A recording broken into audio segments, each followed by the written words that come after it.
मित्रों, जैसा कि अपन पढ़ रहे थे लिबर्टी स्वतंत्रता का चैप्टर, और उसमें हमने पढ़ा था मुख्यतः स्वतंत्रता की परिभाषा और स्वतंत्रता के विभिन्न आयाम, जिसमें नागरिक स्वतंत्रता, राजनीतिक स्वतंत्रता, सामाजिक स्वतंत्रता, और साथ ही हमने पढ़ा था नकारात्मक स्वतंत्रता। और नकारात्मक स्वतंत्रता में बर्लिन के विचार पढ़े थे हमने, जिन्होंने नकारात्मक स्वतंत्रता के संबंध में अपने विचार प्रकट किए हैं। उसके बाद में हमने पढ़े हैयक, जो एक नव उदारवादी था। इनके विचारों के बारे में अपन ने पढ़ा कि वो एक महान विद्वान था, नोबेल पुरस्कार विजेता, और महान प्रसिद्ध रचना दी कॉन्स्टिट्यूशन ऑफ लिबर्टी नामक पुस्तक के रचयिता थे। और साथ ही उन्होंने लॉ, लेजिस्लेशन और लिबर्टी शीर्षक से एक अन्य पुस्तक लिखी, जिसका प्रकाशन 1973 में हुआ था। साथ ही उसने अपने स्वतंत्रता के संबंध में अपने विचार प्रकट करते हुए कहा था कि दूसरे की स्वेच्छाचारी इच्छा से स्वतंत्रता है। अर्थात स्वतंत्रता का मतलब ही है दूसरा उन पर कोई अपनी इच्छा थोप नहीं सके, और अपनी मर्जी से वो व्यक्ति स्वतंत्र रहे, अपनी इच्छा अनुसार कार्य करें, इच्छा अनुसार जिंदगी जिए। इसे स्वतंत्रता कहा जा सकता है। इसके साथ ही हमने ये पढ़ा कि हैयक कहता है कि स्वतंत्रता का मतलब बाध्यकारी कार्यों को प्रतिबंधित करना है, यानी कि व्यक्ति को मजबूर नहीं किया जाए कोई कार्य करने के लिए। तो कार्य करने की जो स्वतंत्रता है या उसकी जो छूट है कार्य करने की, उसी को स्वतंत्रता कहा जाता है। और हैयक ने स्वतंत्रता का मूल अर्थ नकारात्मक माना है।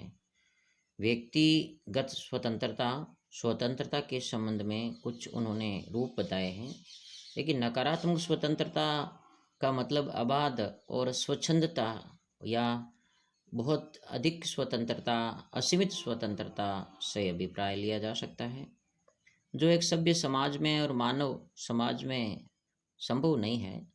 क्योंकि नकारात्मक स्वतंत्रता का मतलब है व्यक्ति जो चाहे, जैसा चाहे, इच्छा अनुसार करे।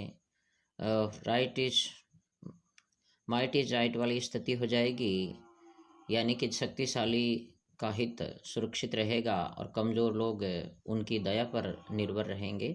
और यह स्थिति एक सभ्य समाज में कभी शोभा नहीं देती और पॉसिबल नहीं है। इसलिए नकारात्मक स्वतंत्रता अमान्य है। फिर भी उन्होंने स्वतंत्रता के कुछ रूप बताए हैं हैयक ने। पहला रूप है राजनीतिक स्वतंत्रता, आंतरिक स्वतंत्रता और स्वतंत्रता एक शक्ति के रूप में। अर्थात इन्होंने क्या बोला कि राजनीतिक स्वतंत्रता जैसे हमने समझा कि वोट देने का, चुने जाने का, शासन करने का, राजनीतिक विचार प्रकट करने का जो अधिकार है, स्वतंत्रता है, उसे राजनीतिक स्वतंत्रता कहते हैं। आंतरिक स्वतंत्रता का मतलब है कि व्यक्ति के अंतःकरण के जो विचार है, उसकी जो भावनाएं हैं, उसकी मान्यता है, चाहे किसी भी संबंध में हो, तो वो किसी भी तरह से प्रतिबंधित या मजबूर नहीं किया जाना चाहिए। फिर आता है शक्ति के रूप में। इसमें कहा गया है कि भाई स्वतंत्रता है वो एक्चुअल में शक्तिशाली व्यक्ति जो होते हैं, उन्हें किसी भी प्रकार से अन्य निर्बल लोगों पर कोई प्रकार का अत्याचार, अन्याय नहीं करना चाहिए। और जो शक्तिशाली व्यक्ति होते हैं, उनका कार्य होता है कि निर्बल लोगों की सुरक्षा प्रदान करना। इसके साथ मिल्टन फ्रीडमैन, जो कि एक नव उदारवादी है, स्वतंत्रता के संबंध में विचार प्रकट करते हैं।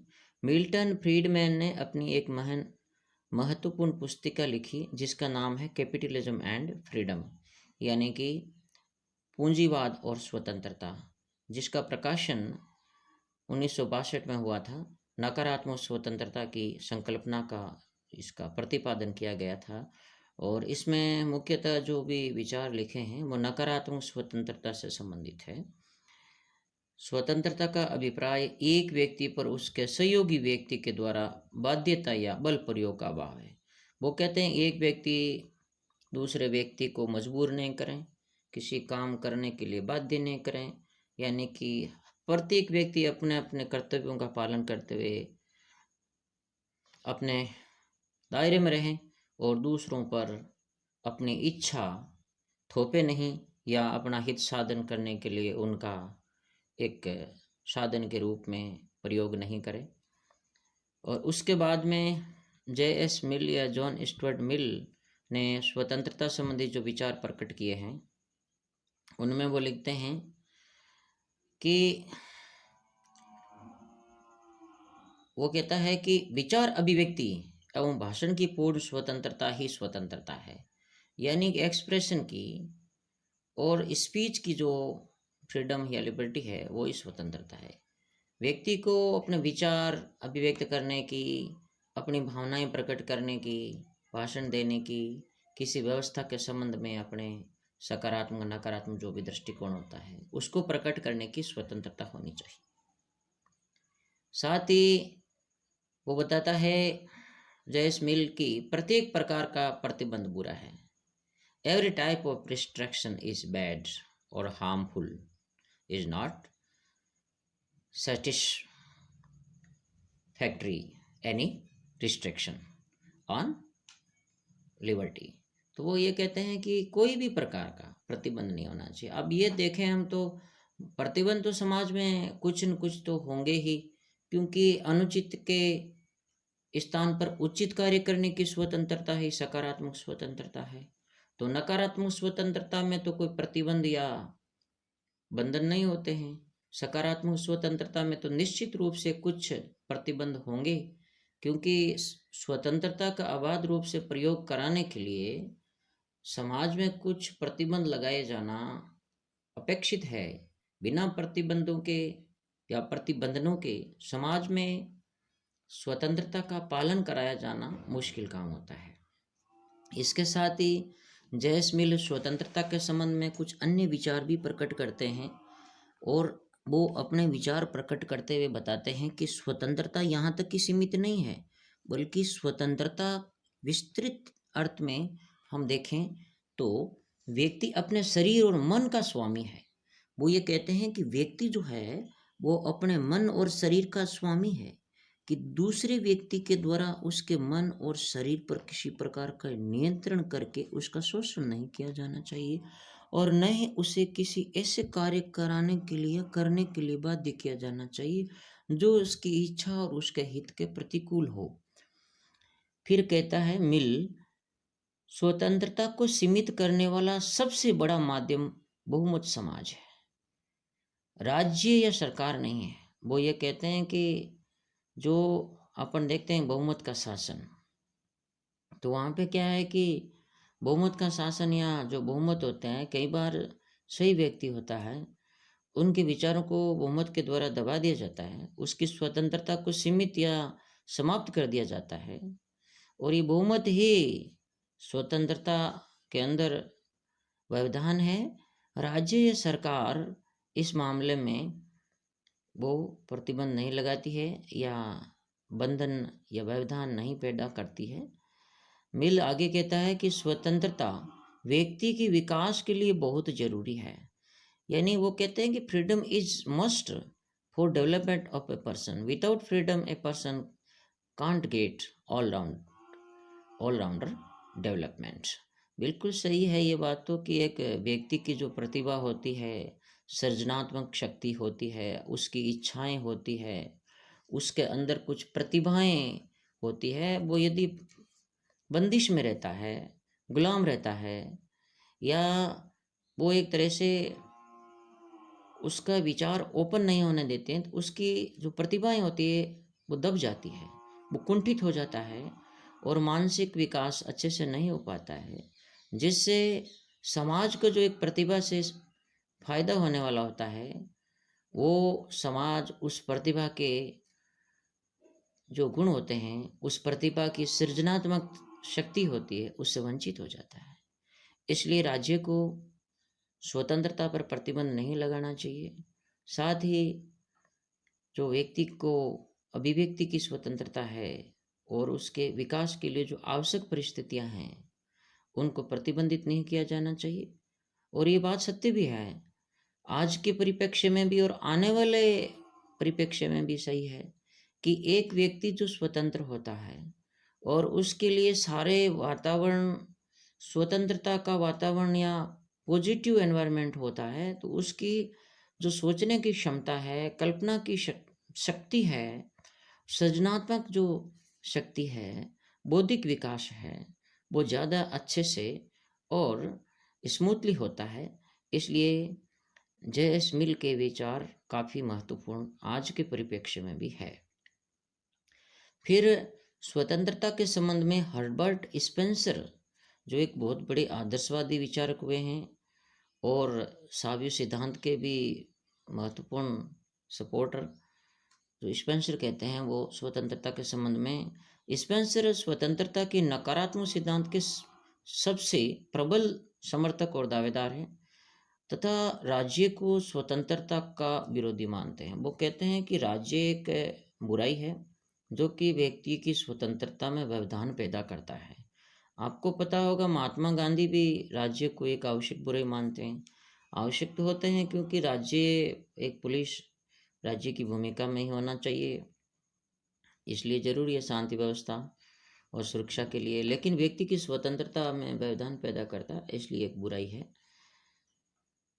उनका राज्य, हर्बर्ट स्पेंसर का राज्य पुलिस राज्य है। आपको बताया मैंने पहले भी, पुलिस राज्य का काम सिर्फ दो ही कार्य होता है, एक तो बाहरी आक्रमण से सुरक्षा करना और एक आंतरिक व्यवस्था बनाए रखना, यानी कि वो एक शांति बनाए रखे अंदर। चोर, डाकू, बदमाश, लुटेरों से एक तरह से पुलिस और अन्य जो फोर्स बल है उनसे अंदर पीस मेंटेन करे, व्यवस्था बनाए रखे, और बाहरी राज्य कोई आक्रमण करे तो उस समय जनता और राज्य की सुरक्षा का काम या सुरक्षा का भार राज्य को सौंपा जाना चाहिए। इससे ज़्यादा व्यक्तियों के अन्य कार्यों में उसके द्वारा कोई प्रकार का हस्तक्षेप करना व्यक्तिगत स्वतंत्रता का हनन होगा और ये कार्य राज्य को नहीं करना चाहिए।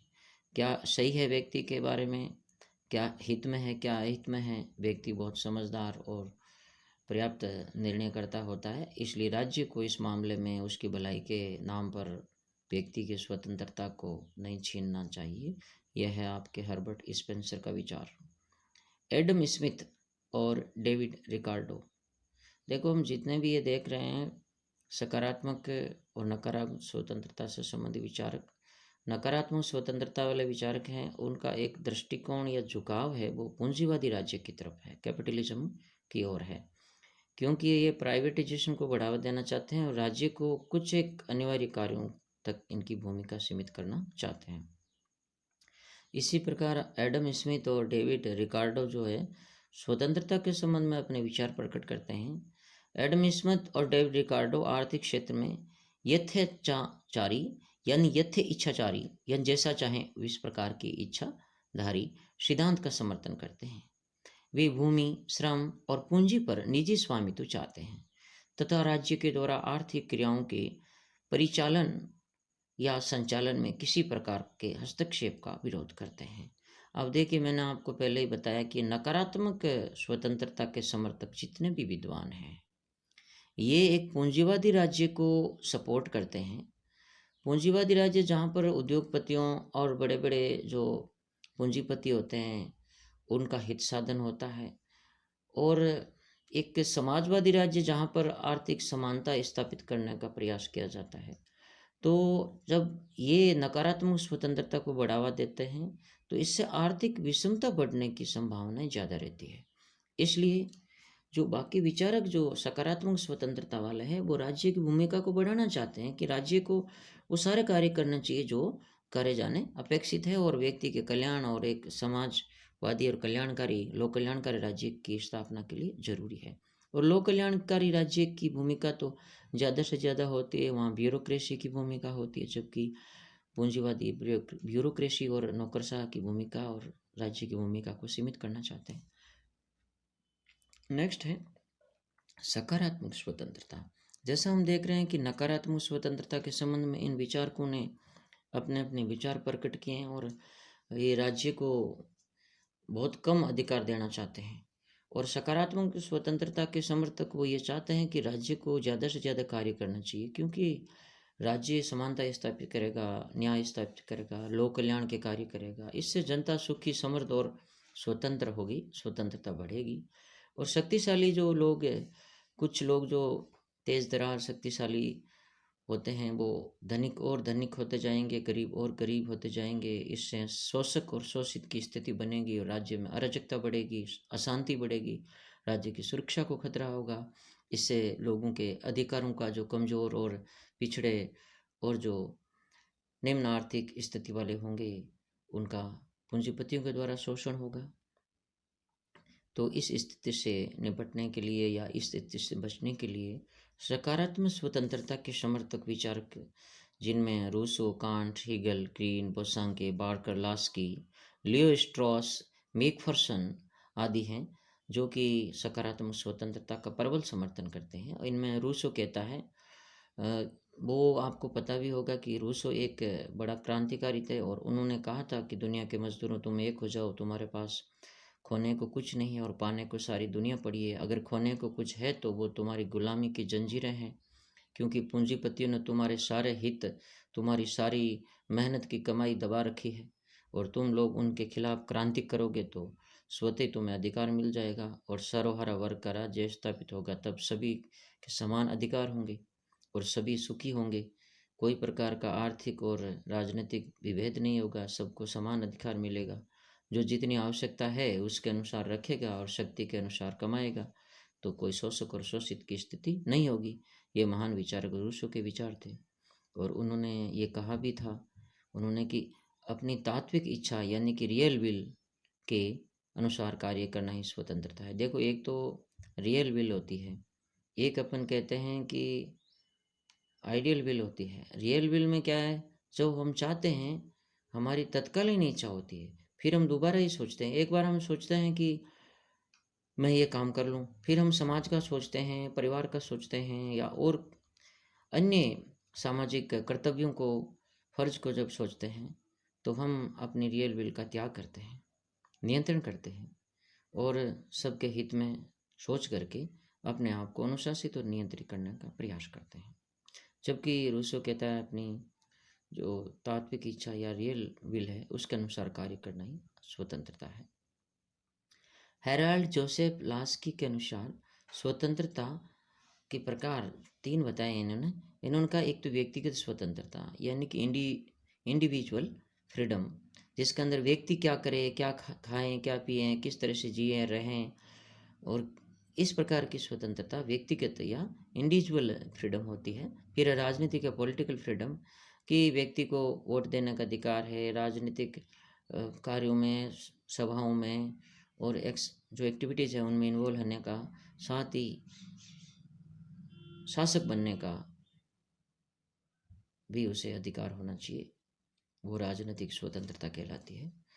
और फिर इसने तीसरा स्वतंत्रता का रूप बताया, आर्थिक स्वतंत्रता या इकोनॉमिक फ्रीडम, यानी कि व्यक्ति को अपनी जीविका चलाने के लिए क्या व्यवसाय करना है, कौन सा प्रोफेशन उसको चूज करना है, वो उसकी विश और उसकी चॉइस के अकॉर्डिंग उसे किए जाने का अधिकार होना चाहिए और स्टेट को कोई प्रकार का ये बाउंडेशन या बैन नहीं लगाना चाहिए, प्रतिबंध नहीं लगाना चाहिए। इस प्रकार की स्वतंत्रता आर्थिक स्वतंत्रता कहलाती है। हेराल्ड जोसेफ लॉस्की ने अपनी एक प्रसिद्ध रचना लिखी है, वो जो है इसका नाम है ए ग्रामर ऑफ पॉलिटिक्स, जिसका प्रकाशन 1925 में हुआ था। ये बहुत ही फेमस पुस्तक है इनकी, यानी कि जो राजनीति है उसका ग्रामर, व्याकरण इस पुस्तक का नाम है। वैसा नहीं है कि राजनीति से संबंधित जो शब्द होते हैं उनकी व्याख्या और उनकी जो परिभाषा और ये बताया गया है, बल्कि ये नहीं है। इसका पुस्तक का नाम है ग्रामर ऑफ पॉलिटिक्स, यानी राजनीति क्या है और उनमें किस प्रकार से अधिकार, कर्तव्य, शक्ति का बंटवारा, ये चीज़ें होनी चाहिए, इससे संबंधित स्वतंत्रता इत्यादि से संबंधित जो विचार हैं वो भी अभिव्यक्त हुए हैं इसके अंदर। फिर महान भारतीय अर्थशास्त्री, नोबेल पुरस्कार से सम्मानित भारतीय विद्वान इकोनॉमिस्ट जो हुए हैं अमर्त्य सेन, उनकी पुस्तक जिसका शीर्षक डेवलपमेंट एज फ्रीडम, जिसका प्रकाशन 1999 में हुआ था, उन्होंने भी इस पुस्तक में बताया है कि व्यक्ति की क्षमताओं का विकास ही स्वतंत्रता है, यानी कि जो व्यक्ति में एबिलिटी होती है उसके अनुसार उस व्यक्ति को कार्य करने की अपनी क्षमता और अपनी योग्यता को विकसित करने की आज़ादी होनी चाहिए, वही स्वतंत्रता है। यानी एक व्यक्ति में जो व्यक्तिगत प्रतिभाएं हैं उन्हें प्रस्फुटित होने का मौका, अवसर मिलना चाहिए ताकि पूरे समाज को इसका लाभ मिले। तो इस प्रकार व्यक्ति को एक तरह से ओपनली विकसित होने का, अपनी जो सृजनात्मक शक्ति है उसको विकसित करने का, प्रस्फुटित करने का अवसर मिलना चाहिए। फिर आता है समुदायवादी विचारक चार्ल्स टेलर, जो कि नकारात्मक स्वतंत्रता को अवसरवादी संकल्पना या ओपोर्चुनिस्ट कॉन्सेप्ट मानता है। वो स्वतंत्रता के संबंध में अपने विचार प्रकट करते हुए बताते हैं कि वास्तव में स्वतंत्रता क्या है।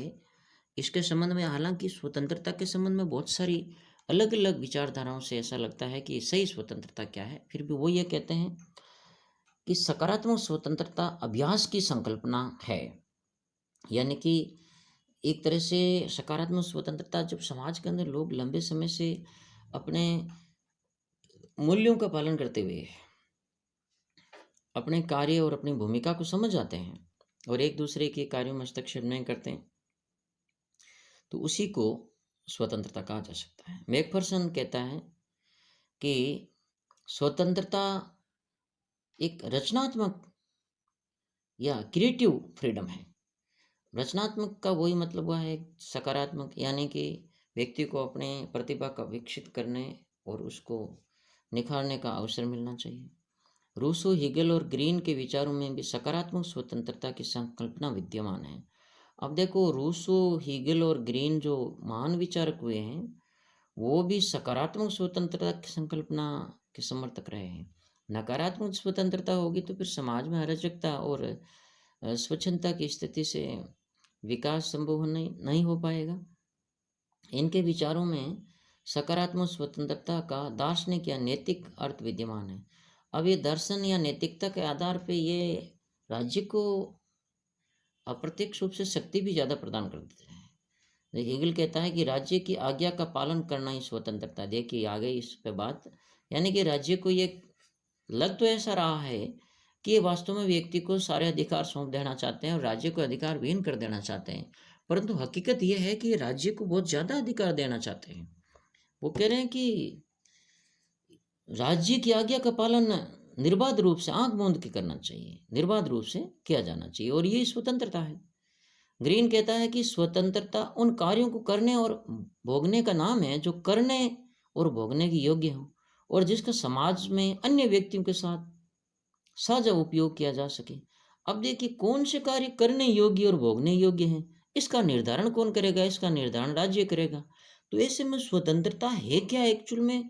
क्योंकि कार्य करने और भोगने की जो स्थिति है जो कि सभी व्यक्ति साझा रूप से करेंगे, अब एक्चुअल में ये निर्धारण राज्य करता है। तो स्वतंत्रता का जो व्याख्या या स्वतंत्रता को अपने हित की दृष्टि से या अपने फायदे की दृष्टि से परिभाषित कर सकता है कि इसमें व्यक्ति का इसी में हित है, जो राज्य अपना हित देख के व्यक्ति का हित बता करके उसके अधिकारों का हनन किया जा सकता है। तो राज्य को एक तरह से ये हम कह सकेंगे टेरेंट्री, या हम कह सकते हैं कि एक डिक्टेटरशिप राज्य की स्थिति प्रदान कर रहे हैं। एटलांटिक चार्टर में पूर्व अमेरिकी राष्ट्रपति रूजवेल्ट ने 4 प्रकार की स्वतंत्रता बताई है। एक तो अभिव्यक्ति की स्वतंत्रता या राइट ऑफ एक्सप्रेशन, उपासना की स्वतंत्रता, राइट ऑफ रिलीजन और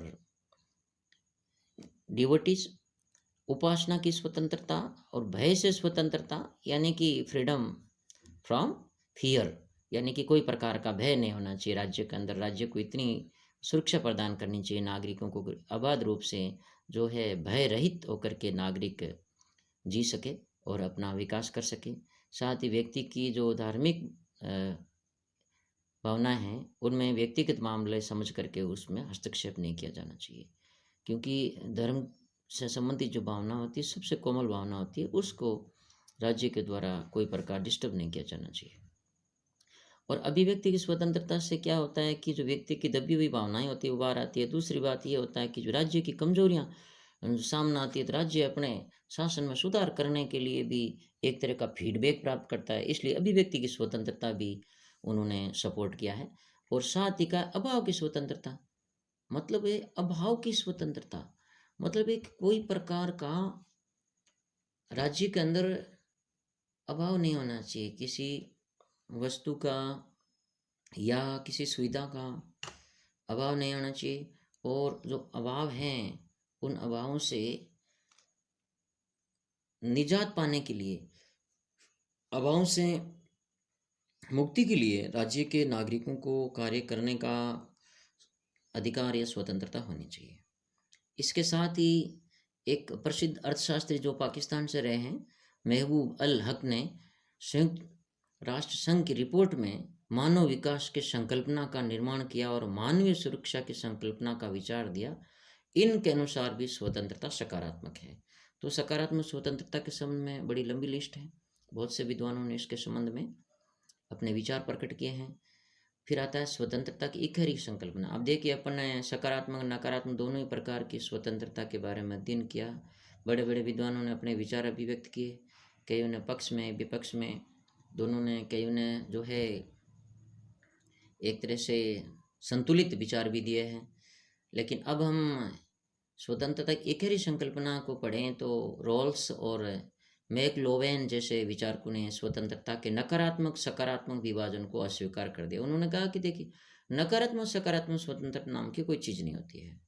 मार्क्सवादियों के अनुसार स्वतंत्रता जो है क्या है, मार्क्सवादी स्वतंत्रता को मुक्ति या लिबरेशन के रूप में वर्णित करते हैं। वो कहते हैं कि जो राज्य पूंजीपतियों का हित संरक्षक होता है और सामान्य जनता और मजदूरों का शोषक होता है, यदि स्वतंत्रता मिलती है तो इसका मतलब यह है कि राज्य से उसको मुक्ति मिल जाएगी।